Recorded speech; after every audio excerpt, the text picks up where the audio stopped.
नमस्कार विद्यार्थियों, मैं दुर्गेश शर्मा क्लास 10th की साइंस में फिजिक्स की ऑनलाइन क्लास में आपका स्वागत करता हूं। जो हमने लास्ट जो वीडियो में देखा था वो देखा था हमने विद्युत धारा का तापीय प्रभाव, the heating effect of electric current. ठीक है ना, विद्युत धारा का तापीय प्रभाव। और जो आज हम देखेंगे उससे नेक्स्ट देखेंगे। कल मैंने बताया था विद्युत धारा का तापीय प्रभाव होता क्या है। जब किसी भी चालक तार में आवेश प्रवाहित होते हैं, जब किसी भी चालक तार में आवेश प्रवाहित होते हैं तो ये आवेश क्या करते हैं, यादृच्छिक गति करते हैं, रैंडमली मोशन करते हैं। और रैंडमली मोशन मतलब यादृच्छिक गति करते हैं, आपस में टकराते हैं। टकराने के बाद एक जगह से दूसरी जगह जाते हैं। मतलब t समय में q आवेश जब प्रवाहित होता है एक जगह से दूसरी जगह पे, जिसे हम विद्युत धारा कहते हैं, जब ये प्रवाहित होता है तो आवेश आपस में टकराते हैं, यादृच्छिक गति करते हैं, रैंडमली मोशन करते हैं, जिसकी वजह से गतिज जो ऊर्जा है वो प्रभावित होती है। और गतिज ऊर्जा ऊष्मीय ऊर्जा में परिवर्तित होती है, जिसकी वजह से विद्युत धारा के बहने से वो तार गर्म हो जाता है। इसे विद्युत धारा का तापीय प्रभाव कहते हैं। ठीक है, एग्जाम्पल के तौर पर मैंने बताया था, चाहे वो विद्युत केतली हो, चाहे वो विद्युत हीटर हो, चाहे वो माइक्रोवेव ओवन हो। इसके अलावा मैंने बताया था सर्दियों के दिनों में जो पानी गर्म करते हैं, जैसे राड कहते हैं, निमज्जन छड़ कहते हैं, सभी इसके एग्जाम्पल हैं। ठीक है, तो आज हम करेंगे कि जो ऊष्मा उत्पन्न होती है विद्युत धारा के बहने से वो क्या है, और जूल का नियम क्या है, जो इसी के तापन नियम से जुड़ा हुआ है। ठीक है, जो बात करते हैं आज। तो देखो, इसे आज जो हम बात करेंगे वो है तापन नियम में जो ऊष्मा है। तो उसके लिए हम क्या करते हैं, मान के चलते हैं हमारे पास एक प्रतिरोध वाला तार है, एक विशुद्ध प्रतिरोध वाला क्या है, एक तार है। ठीक है ना, विशुद्ध प्रतिरोध वाला क्या है, तार है। ये चालक तार है, इसे मैंने एक सेल से जोड़ दिया, इसे बैटरी से जोड़ दिया है। ठीक है, बैटरी से जोड़ते ही, जैसे ही मैंने इसे बैटरी से जोड़ा, इसमें विद्युत धारा प्रवाहित हुई। विद्युत धारा प्रवाहित होती है तो I t समय में प्रवाहित हो रही है, R प्रतिरोध वाले तार में हो रही है। अब ध्यान देना, थोड़ी देर बाद ये तार क्या हो जाता है, गर्म हो जाता है। तो बात करते हैं, माना स्मॉल t समय में,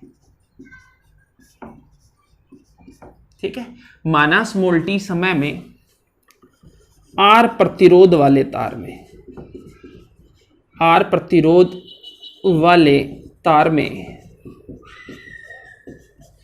Q आवेश प्रवाहित होता है।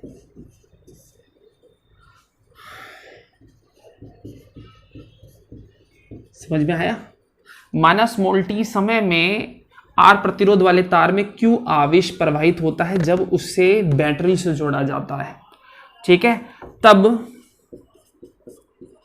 आवेश द्वारा मतलब आवेश Q द्वारा t समय में प्रवाहित होने के लिए किया गया जो कार्य है वही किसमें, ऊष्मा के रूप में, परिवर्तित ऊष्मा। ठीक है, कार्य जो परिवर्तित ऊष्मा, या जिसे हम कह सकते हैं विद्युत ऊर्जा। ठीक है, इसके रूप में प्रवाहित होता है, विद्युत ऊर्जा भी कह सकते हैं।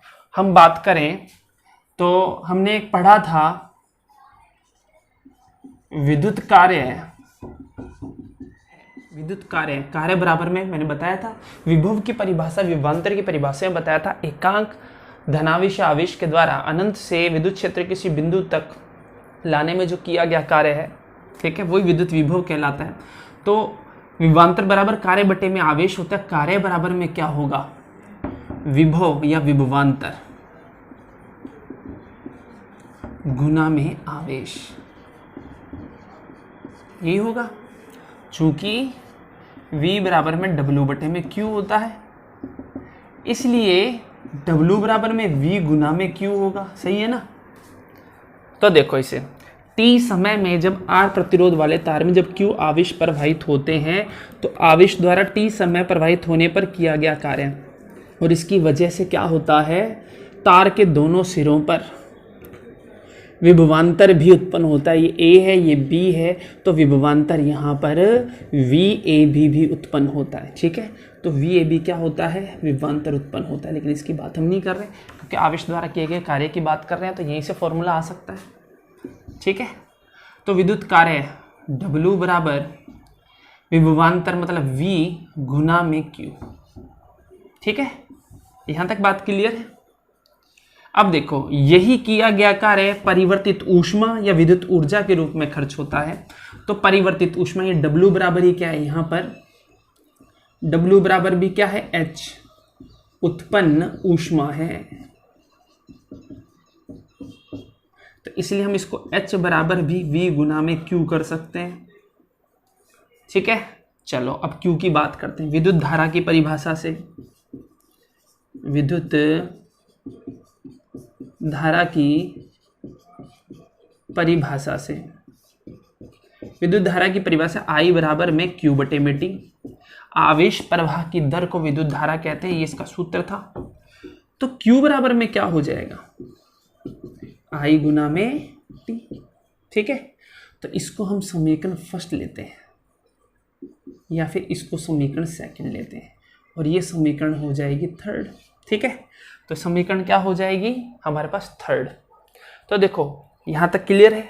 देखो इसे, इसके बाद करते हैं, क्योंकि हमारे पास ये फॉर्मूला था, V और Q का फॉर्मूला भी हमारे पास आ चुका है। चलो इसको मैंने पुट कर देता हूँ मैं, H बराबर में V गुना में I इंटू में T। ठीक है, यहाँ पर हम लिख सकते हैं समीकरण 3 से, या समीकरण 2 व समीकरण 3 से। ठीक है, तो H बराबर हमारे पास कितना आ गया, H बराबर हमारे पास आ गया यहाँ पर VIT।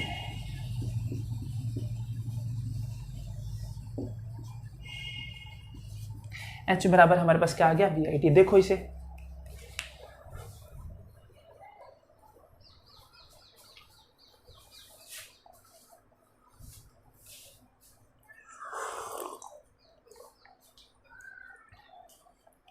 तो देखो इसे, तो ये है, डायग्राम बनाना जरूरी नहीं है, परिभाषा है, इसके अकॉर्डिंग बता रखी है। बाकी मैंने बताया PDF अवेलेबल करवाया हूं, उसमें सारी चीजें सिर्फ समझने के लिए चीजें हैं, और इस तरीके से हम इसे करेंगे। ठीक है,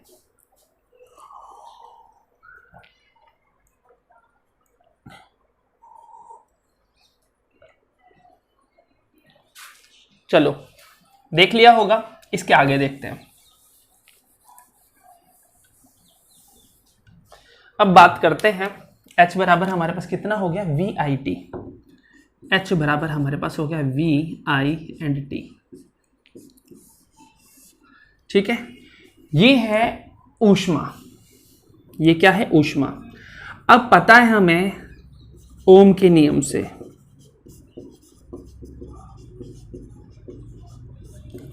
ओम का नियम क्या कहता है, ओम का नियम कहता है V बराबर में IR।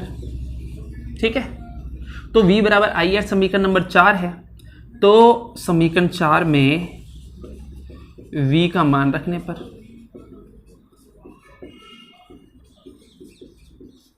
और V का मान रखते हैं तो हमारे पास हो जाएगा H इक्वल्स टू V की जगह IR और इसका मान IT, मतलब I²R इंटू में T।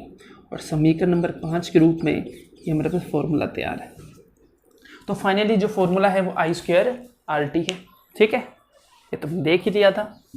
तो हमारे पास या तो फॉर्मूला VIT है, उत्पन्न ऊष्मा का, जब विद्युत धारा प्रवाहित होती है किसी चालक में तो जो ऊष्मा उत्पन्न होती है उसका H जो फॉर्मूला है वो क्या है, VIT।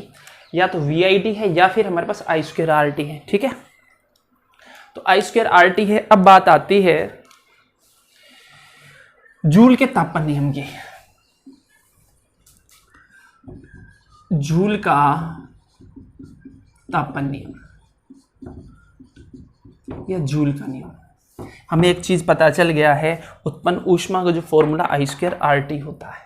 ठीक है ना, तो जूल का तापन नियम क्या है, जूल का तापन नियम नंबर 1, कि जो विद्युत धारा, यहां हम लिख देते हैं, जब चालक में विद्युत धारा प्रवाहित होती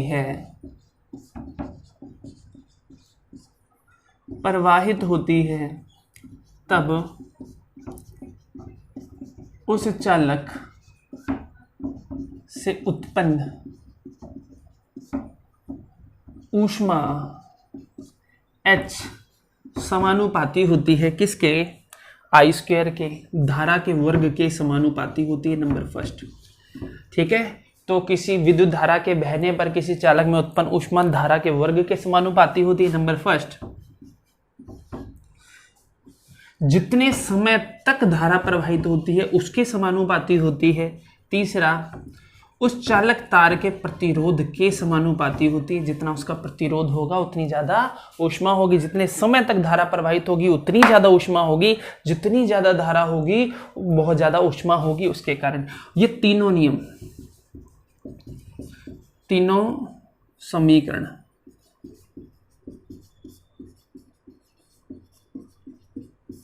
जूल के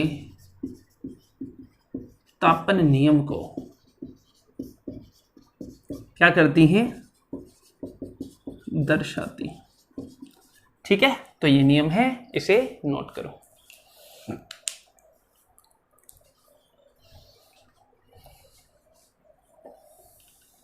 पॉज करके से नोट कर लेना। ठीक है, चलो इसके बाद बात करते हैं अगले टॉपिक की। ये भी है जूल का तापन नियम, पूछ लिया जाता है, या तो ये लिख दो या इस तरीके से लिख दो। इसमें जूल का तापन नियम H मतलब H इक्वल्स टू या समानुपाती I स्क्वायर RT भी कर सकते हैं। ठीक है, इसमें समानुपातिक नियतांक लगभग 1 के बराबर होता है। अगला जो हम टॉपिक करवाने वाले हैं वो है विद्युत शक्ति। क्या है? विद्युत शक्ति। इसे क्या कहते हैं? Electric power. इलेक्ट्रिक पावर, इसे इलेक्ट्रिक पावर कहते हैं। ठीक है, इसे क्या कहते हैं? Electric power. ठीक है, तो विद्युत शक्ति इलेक्ट्रिक पावर क्या है?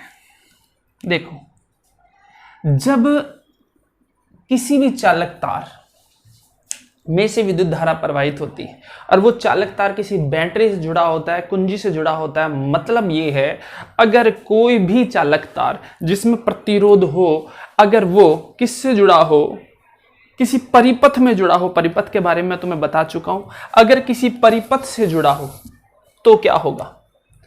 तो परिपथ में जुड़े हुए किसी चालक तार में जब विद्युत धारा प्रवाहित होती है तो T समय में विद्युत धारा द्वारा किया गया जो कार्य होता है उसे ही हम क्या कहते हैं? विद्युत शक्ति कहते हैं। इसका जो मात्रक होता है उसे हम वाट से दर्शाते हैं। इसका व्यावसायिक मात्रक किलोवाट होता है। तो सबसे पहले हम परिभाषा में लिखें, किसी विद्युत परिपथ में विद्युत धारा द्वारा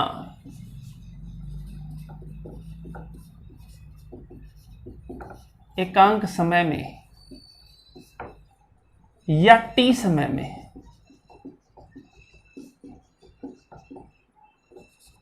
किया गया कार्य या खर्च विद्युत ऊर्जा क्या कहलाती है? विद्युत शक्ति कहलाती है। ठीक है, विद्युत शक्ति कहलाती है। ध्यान देना, विद्युत शक्ति, इसको हम P से डिनोट करते हैं, पावर का P। मैंने कहा था एकांक समय में किया गया कार्य W बटे में T, मतलब कार्य या तो विद्युत ऊर्जा या कार्य एक ही बात है। विद्युत ऊर्जा और यह है समय और ये विद्युत शक्ति है। ठीक है, ये क्या है? विद्युत शक्ति। तो ये हमारे पास है P बराबर W बटे में T होता है। तो अगर ये तो हो गया इसका सूत्र। अब तुम्हें पता है P बराबर W की बात करें तो W बराबर में H भी तो होता है, बराबर में I स्क्वायर RT भी तो होता है इसका फॉर्मूला, या फिर इसका एक फॉर्मूला VI होता है, या इसका एक formula I square R VIT बराबर में I स्क्वायर RT भी होता है, बटे में T है ही। ठीक है, ये क्या है T। तो देखो इसे इतने फॉर्मूले हैं, बराबर ये हो चाहे ये हो चाहे ये हो। तो देखो इसे हम फाइनली देखें इनको और इसको देखेंगे तो P बराबर अगर VIT की बात करें स्मॉल t तो इसका एक फॉर्मूला VI है। अगर हम I स्क्वायर RT की बात करें तो इसका एक फॉर्मूला ये है, मतलब P बराबर में VI या फिर I स्क्वायर R, ये भी इसका फॉर्मूला है। ठीक है, तो इसका एक ये सूत्र भी है, इसका एक ये सूत्र भी है, इसका एक ये सूत्र भी है, W बराबर में H बटे में T। ठीक है, अब बात आती है इसके मात्रक की। तो देखो शक्ति का मात्रक क्या होगा, कार्य का मात्रक होता है जूल, SI मात्रक क्या होता है जूल, T का होता है सेकंड, तो जूल प्रति सेकंड इसका क्या है मात्रक, जिसे वाट कहते हैं, जिसे क्या कहते हैं वाट। ठीक है, अगर हम बात करें एक वोल्ट की परिभाषा क्या है, तो एक वोल्ट क्या होता है, तो प्रति सेकंड विद्युत धारा के बहने में किसी परिपथ में विद्युत धारा द्वारा एक सेकंड में जब एक जूल कार्य किया जाता है तब शक्ति क्या होती है, 1 वाट होती है। ध्यान देना, दोबारा बता रहा हूं, जब किसी विद्युत परिपथ में विद्युत धारा एकांक समय में या t समय t बराबर में एक सेकंड में किया गया कार्य 1 जूल हो तो शक्ति जो होगी वो 1 वाट होगी। ठीक है, इस तरीके से हम इस 1 वाट की परिभाषा लिख सकते हैं। इसके अन्य मात्रक भी है, इसके अन्य मात्रकों की अगर बात करें तो इसके अन्य मात्रक जो हैं, एक है अन्य मात्रक अश्व शक्ति, जिसे हॉर्स पावर कहते हैं, और ये हॉर्स पावर होता है 746 वाट, 746 वाट। ठीक है, इसके बाद एक मेगावाट, एक मिलीवाट, ये भी चलते हैं, ये है। तो ये है इसके मात्रक 746 वाट। तो ये हमारा टॉपिक था विद्युत शक्ति। तो ध्यान देना, आज जो मैंने टॉपिक करवाए हैं वो भी करने हैं तुम्हें, और मैंने बताया था जो लास्ट तक के टॉपिक हैं विद्युत प्रतिरोध वाले वो भी तुम्हें करने हैं। और इस तरीके करने के बाद आज का जो टॉपिक विद्युत शक्ति और जूल का तापन नियम से बहुत अच्छे से पढ़ना है। कल हमारा टॉपिक चलेगा विद्युत ऊर्जा और उसके कुछ न्यूमेरिकल चलेंगे 2 से 3, वो हम करेंगे। ठीक है, तो आज के लिए इतना ही, बाकी करेंगे कल।